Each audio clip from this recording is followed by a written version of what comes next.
Good afternoon, everybody. Nice to see you on this beautiful fall afternoon. We are now on day 35 of the Democrat government shutdown. The Democrats' obstructionism will break the record for the longest government shutdown in American history tonight.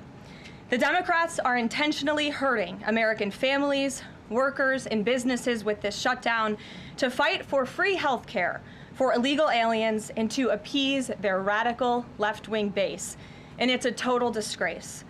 This past weekend, Americans traveling to weddings, funerals, vacations, and meetings faced significant flight disruptions at airports across the country because of staffing shortages. On Sunday alone, more than 5,000 flights traveling to and from U.S. airports were delayed. Since the Democrat shutdown began, 4 times as many staffing shortages have been reported at air traffic control facilities compared to last year. TSA checkpoint wait times ballooned past 3 hours at Houston's George Bush Intercontinental Airport, with some passengers enduring up to 5 hours in line. At nearby William P. Hobby Airport in Texas, security wait times are routinely exceeding 1 hour.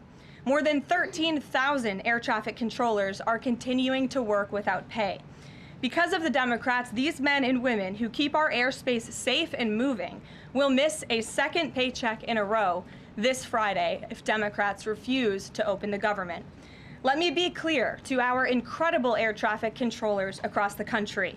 President Trump and Republicans want you to get your paychecks. They want you to be paid. Please call on your Democrat senators and tell them to side with President Trump and Republicans to vote to reopen the government. Our nation's 4 largest airlines, United, Delta, American, and Southwest, have now all endorsed the Republican, nonpartisan, clean funding bill to end the government shutdown.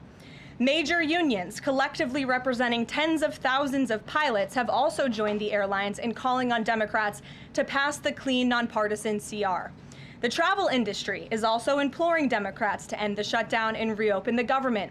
Nearly 500 companies and groups in the travel business, including casinos, hotels, and convention bureaus, signed a public letter warning that America's travel economy has already lost $4 billion due to this Democrat shutdown, and they have called for the Republican CR to be passed, saying Americans expect and deserve a fully functioning federal government during the peak holiday travel season.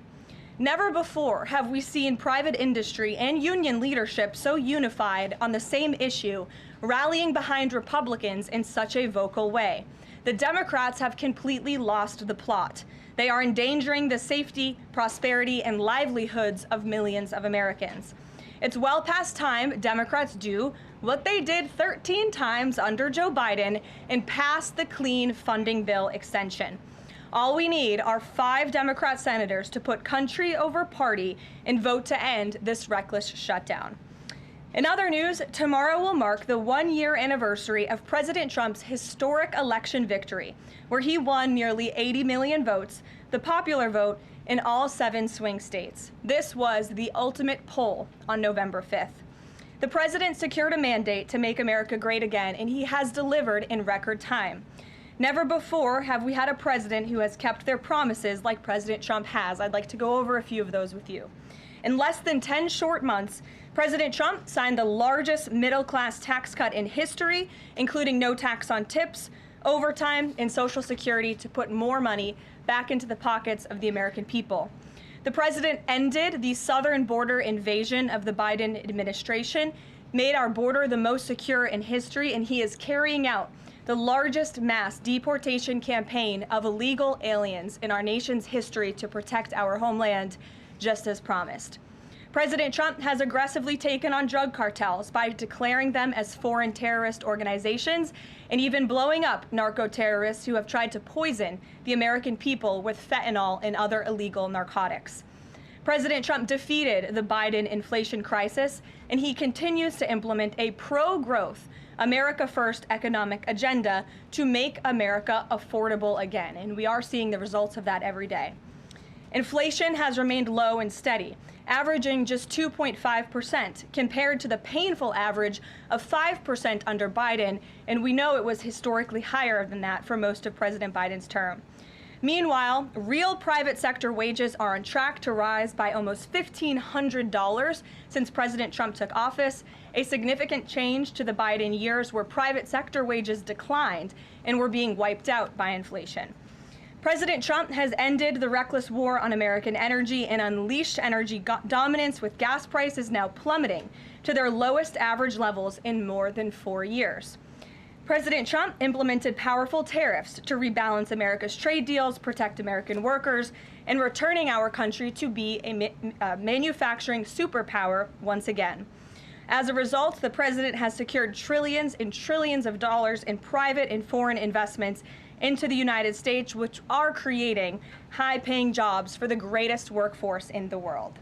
The president has restored America's place as the leader of the free world through his unwavering peace through strength foreign policy that has already ended 8 wars and counting. And the president ended illegal DEI initiatives in our federal government and is returning our country to a merit-based society based on common sense. President Trump protected opportunities for women and girls to compete safely and fairly by continuing to keep men out of women's sports.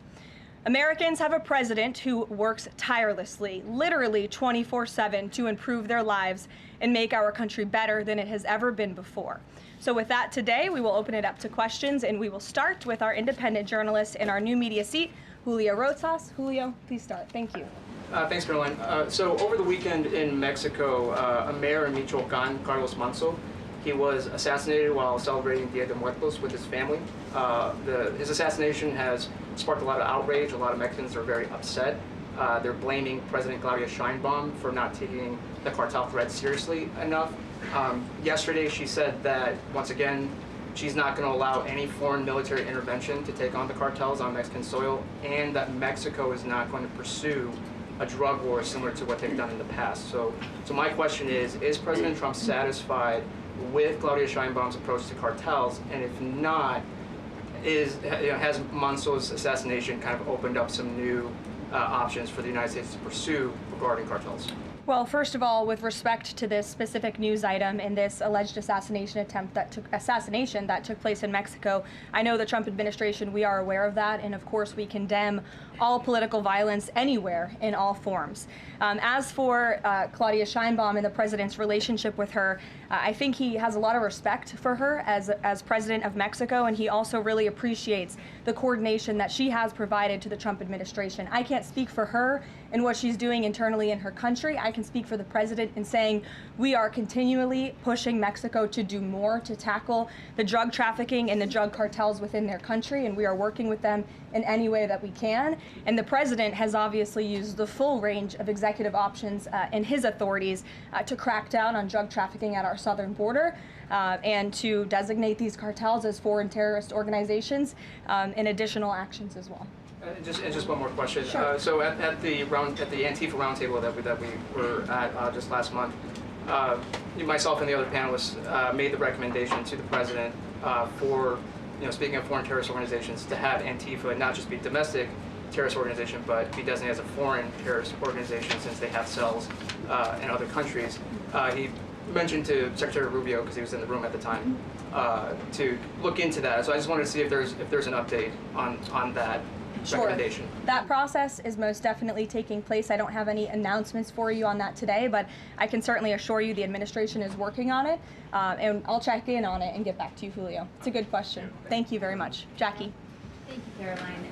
Zohran Mamdani blamed the president for bomb threats and intimidation at polling locations. He said, quote, part of the general approach of the Trump administration has taken to intimidate voters with baseless allegations of voter fraud as a means of trying to repress the voice of Americans across this country.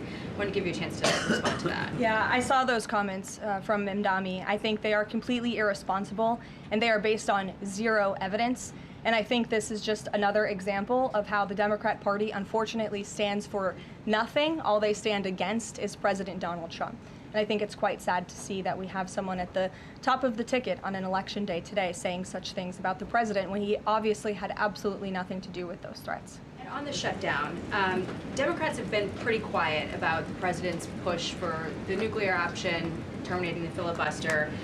Is there any concern around here that Democrats might actually want Republicans to get rid of the filibuster so that one day, when they're in power again, the door's already open for them to pack the Supreme Court, give statehood to D.C. and Puerto Rico, make mail-in balloting permanent, those kinds of things? I think the president has been very realistic and strong in his position on the filibuster. He's been very vocal about it. I just spoke to him about it. He feels really strongly about this. Republicans need to play tough and they need to play smart. That's how the president feels. And we know that Democrats, if they are ever given a chance at power again in this city, they will absolutely take away the filibuster from the United States Senate. In fact, you had 49 Democrats who already voted to do this before. The only reason it did not move forward was because you had 2 Democrats who are no longer in office because they were run out of town by the far left radical base of their party. And so President Trump is quite clear on this. He wants to see Republicans move as many good pieces of legislation for our country forward in the next 3 years of his administration as they possibly can. And the filibuster is one means to doing that. I talked to Johnson and Thune about it. I know that they had both voiced some opposition. Have there been any conversations with them? He has. He's made his position to them very clear, both publicly and privately. Ouija. Can you help clear up some confusion about SNAP benefits? Because Sure. The president just posted that they will only be given out when the radical left Democrats open the government and not before. But just yesterday, the administration said it would comply with a court order to expend the full amount of SNAP contingency funds by end of business day yesterday. So did the administration distribute that money or defy that court order? No, the administration is fully complying with the court order. I just spoke to the president about it. The recipients of these SNAP benefits need to understand it's going to take some time to receive this money because the Democrats have forced the administration into a very untenable position. We are digging into a contingency fund that is supposed to be for emergencies, catastrophes, for war.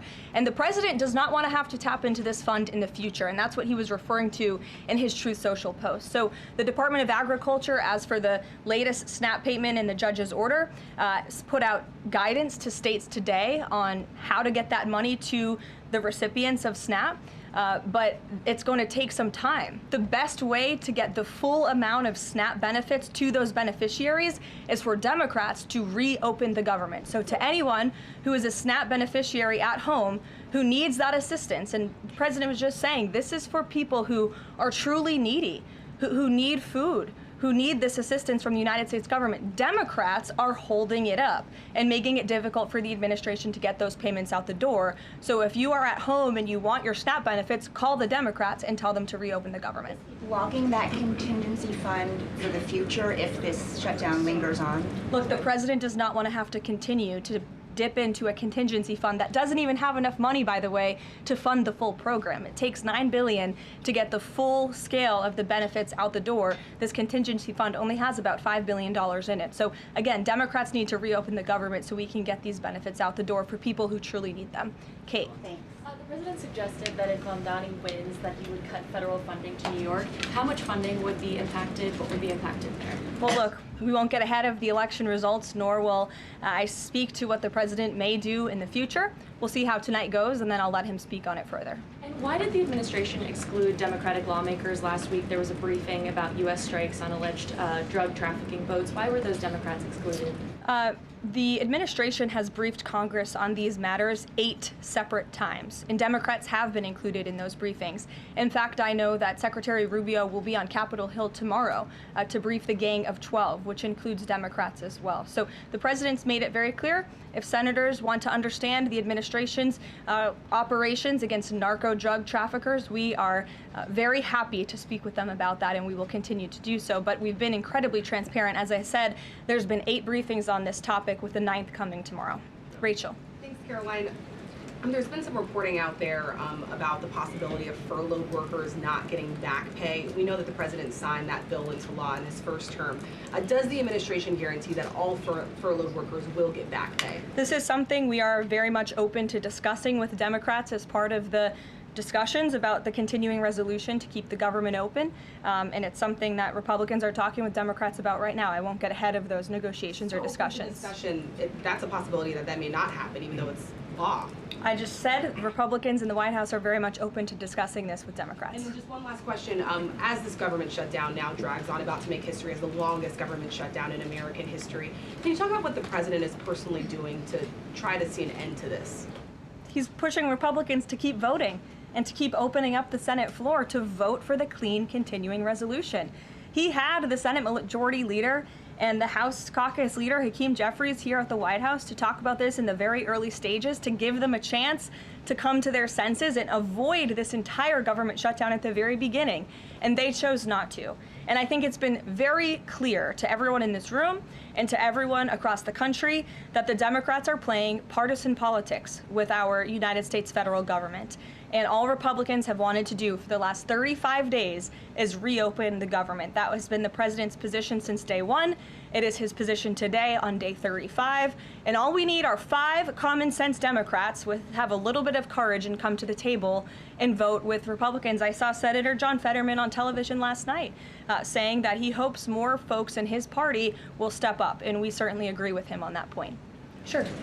Caroline, the president posted on True Social that the voting underway in California is, quote, rigged. What evidence does he have of that, and what does it mean that mail-in ballots in that state are under legal and criminal review? By whom and why? And also, in this vein, does the White House still plan to issue an executive order banning mail-in voting, and what legal authority do you have to do that? The White House is working on an executive order to strengthen our elections in this country and to ensure that there cannot be blatant fraud, as we've seen in California with their universal mail-in voting system. It's absolutely true that there's fraud in California's elections. It's just a fact. It is just a fact. They have a universal mail-in voting system, which we know is ripe for fraud. And if you want to deny that, I'm happy to provide you all of the evidence for it. I'd be glad to send that to you after this briefing. Rigged. Fraudulent ballots that are being mailed in the names of other people, in the names of illegal aliens who shouldn't be voting in American elections. There's countless examples, and we'd be happy to provide them. As for executive action the White House is taking, yes, we are looking into that. And like any executive order, of course, any executive order the president signs is within his full executive authority and within the confines of the law. Stephen. Thank you, Caroline. I've got 2 questions I'd like to ask you about New York, but first I'd like to ask you about breaking news from the Attorney General. She revealed just about an hour ago that the Biden Justice Department seized President Trump's official first-term phone and subpoenaed his private phone records.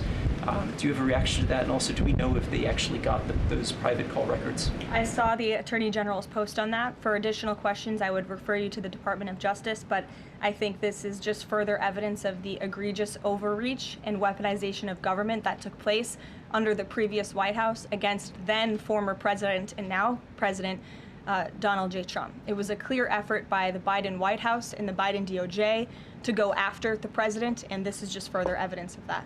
On New York, we've seen the president's messages that he's put out, but could you describe how he's feeling as a New Yorker watching this election? Well, the president is a New Yorker and he loves New York. It is his home. He talks about that all of the time, and he's made his thoughts on this election quite clear, I think, himself.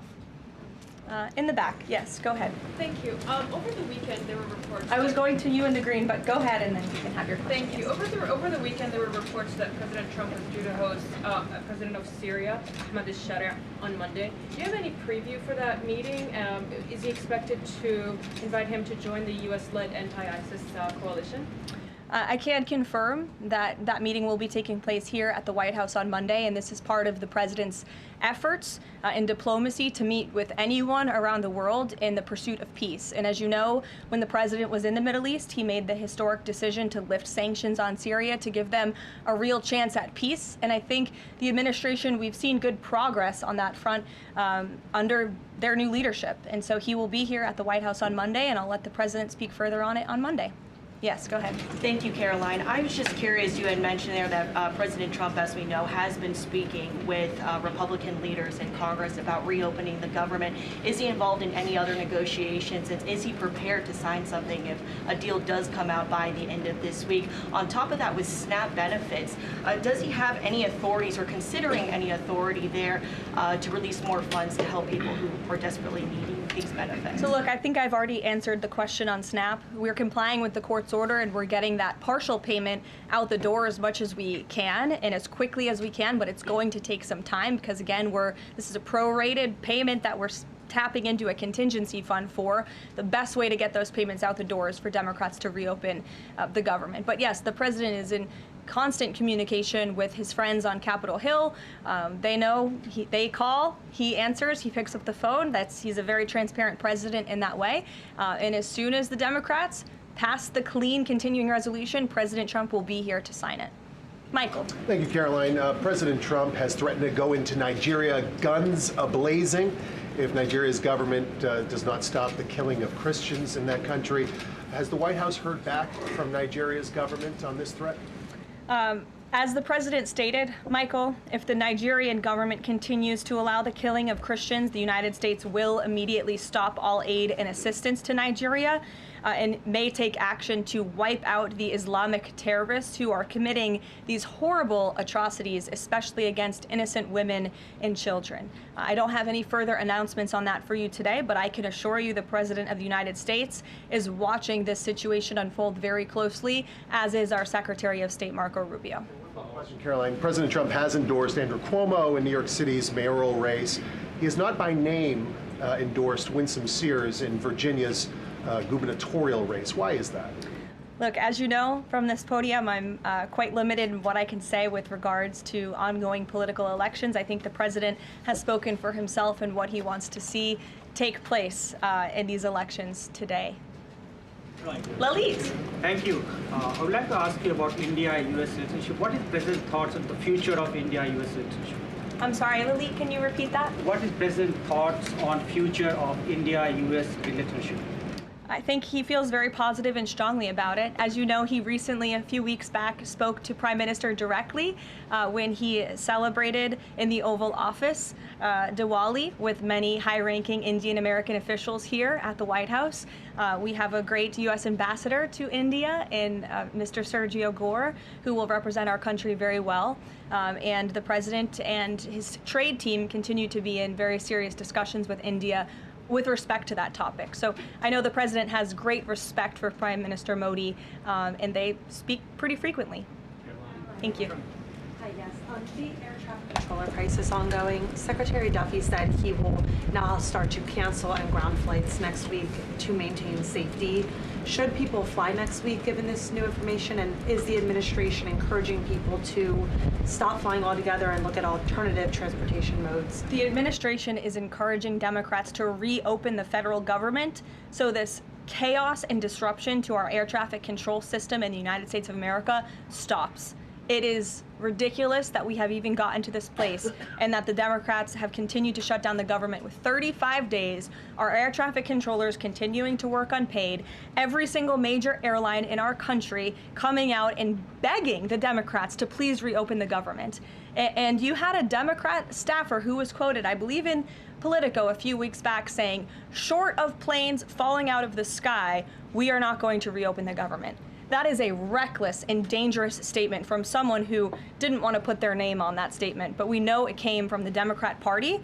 And I think we're very clear. We want to reopen the government so we can resume travel in the safest and most efficient way possible, especially as we head into the busiest travel season of the month. We have Thanksgiving in a few weeks. And so Americans across the country need to make it very clear to their Democrat representatives that we want this government to be reopened so we can resume safe and efficient travel.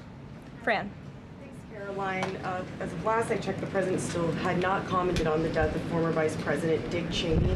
Is the White House involved in the funeral arrangements in any way? Does the president plan to speak at the funeral? Has he spoken to anyone in the Cheney family today? And does the White House have an opinion on whether or not the former vice president should lie in honor or stay in the Capitol?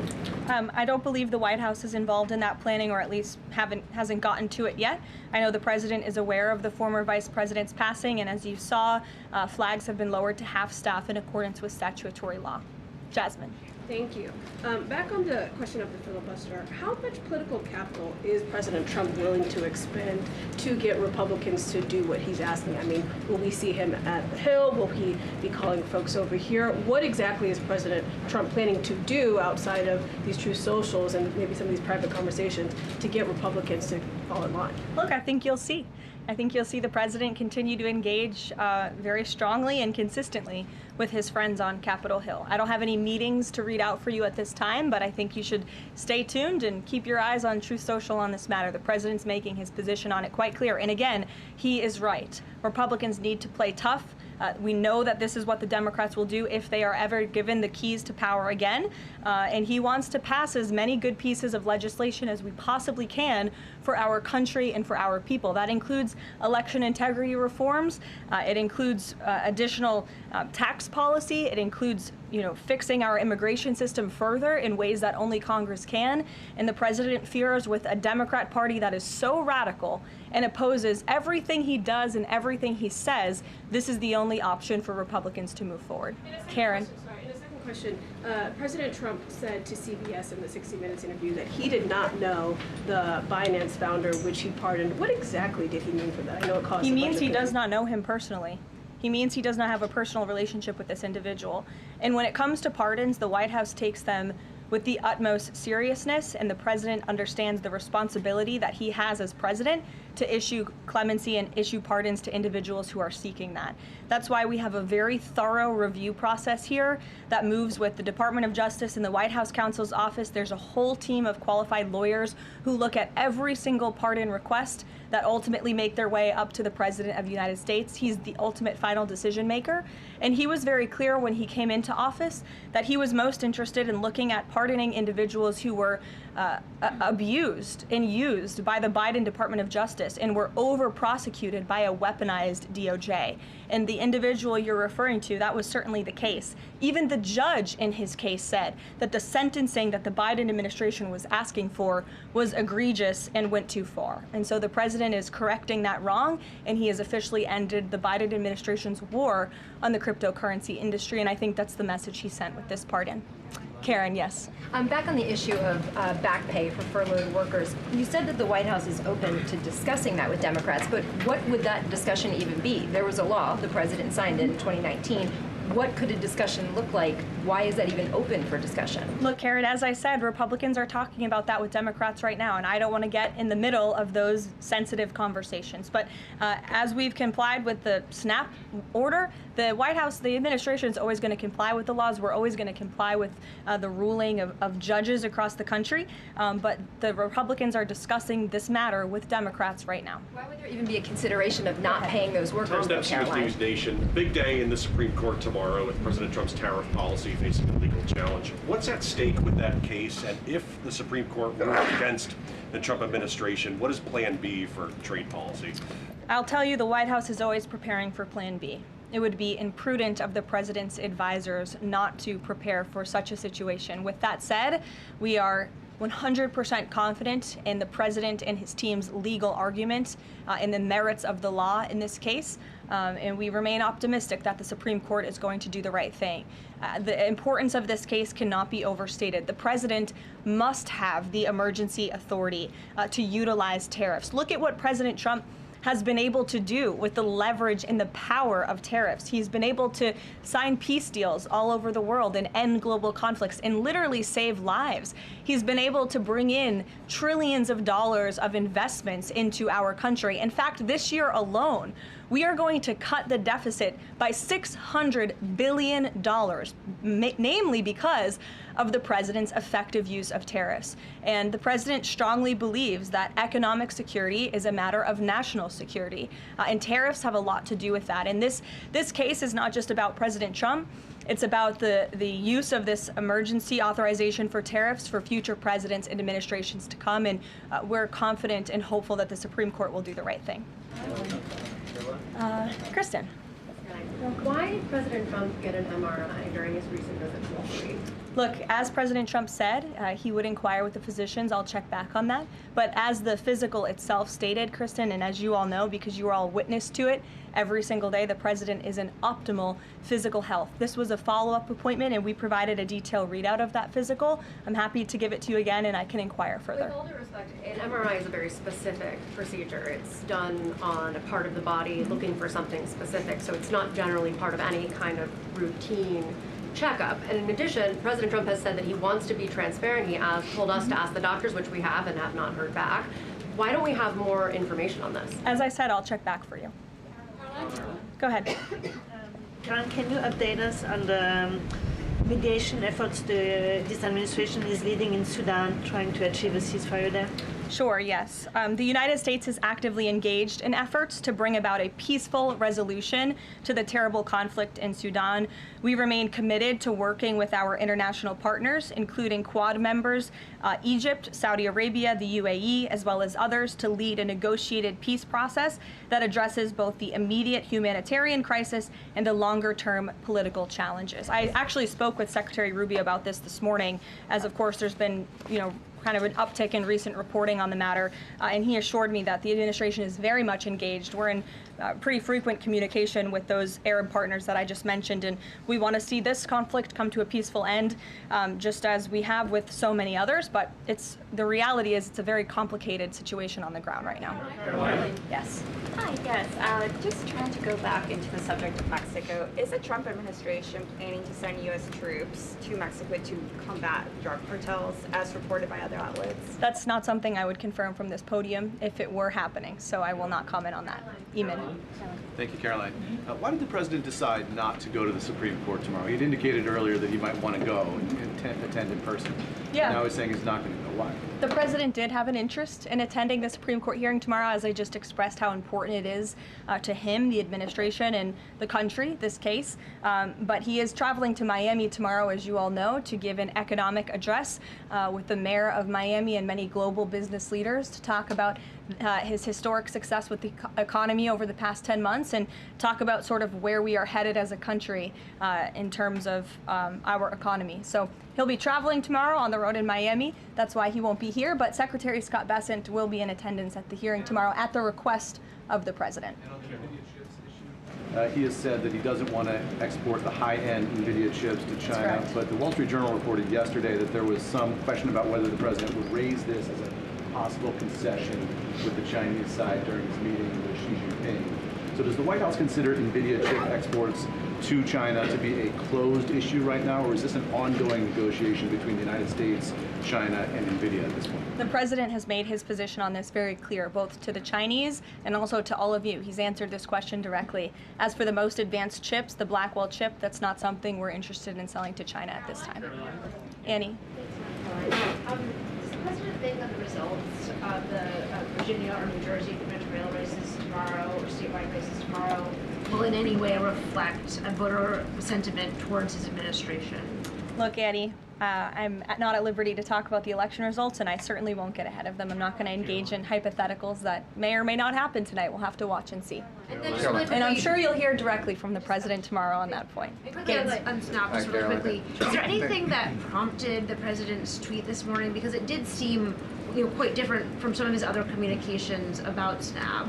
It seemed a little bit out of the left field. I'm just wondering if he had a conversation or if there's anything you're aware of that caused him to decide to, at around 11 o'clock, to send out that message. Look, the president is constantly well read on the news, as you know, and he's very much aware we are in day 35 of a government shutdown in which these SNAP benefits, we're pushing them out the door. USDA put out that guidance to the states this morning. The president was aware of that, and he wants to make it very clear that these benefits are in jeopardy because of the Democrats, and they should just open the government so that we can continue getting these funds out the door in an easier and more efficient way. There's some new reporting that just dropped a few minutes ago that the Trump administration is negotiating with the makers of Ozempic to sell some weight loss drugs for $149 a month. That's according to the Wall Street Journal. Do you have any more information on that? Can you confirm that? I think the president has said himself in previous Most Favored Nations announcements that this is something that the administration has been engaged in and looking into.